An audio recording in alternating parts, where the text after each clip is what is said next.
𝗪𝗂𝗀𝗀𝗡. When you start to look into ancient text and information about the past, you run into some roadblocks, as you know. You run into things like you start studying, you look at religion, you look at all the, the Christian texts, and you maybe reject those pretty quick, like a lot of us have, because you learn quickly that those are based on much earlier writings, and they were tampered with and manipulated in many cases, but they weren't the original stories about our past. But that's the other thing that's a conflict, right? We're told that everything that's in these ancient stories are myths. They're not real. They're just allegories. They're just things to teach us lessons, and that none of those things really happened. But the more you start to really look into those stories, the most ancient of the writings we have of any civilization that existed, you find that, well, they actually mention very specific cities, and they mention very specific regions and individuals, kings that ruled. And the more you look at it, the more you start saying, wait a minute, this isn't a myth at all. This is telling us our history.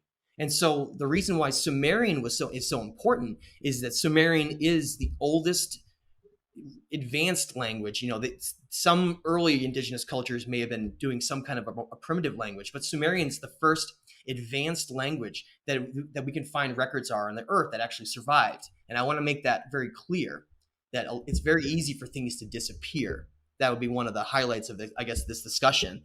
But basically, to get a little background, Sumerian and then later Akkadian that branched off it, that's the first record we have for all of these stories. But it's not like they just had a couple little stories.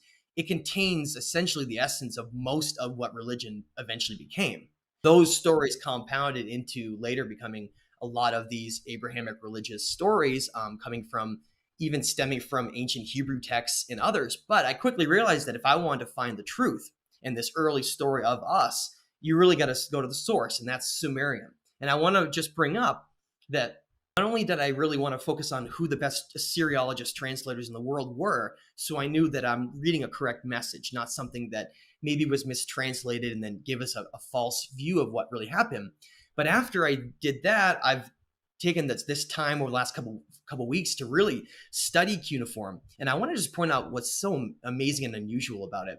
Cuneiform is the only language on earth that instead of having an alphabet, which you're going to appreciate this as someone who speaks multiple languages and who studied this, but Sumerian is the only language in the world that instead of having an alphabet that you can learn, oh, that's the symbol for whatever letter to then understand it, there's no alphabet.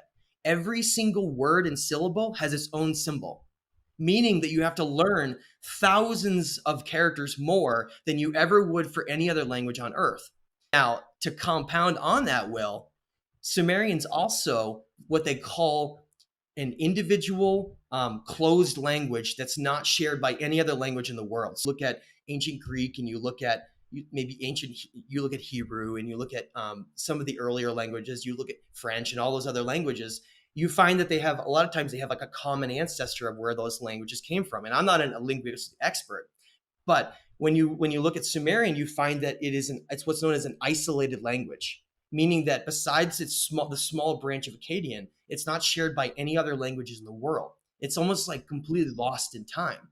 And it truly is lost in time, because when those ancient texts were written, Sumerian eventually was so long ago that it died out, and for thousands of years, no one even knew how to read it.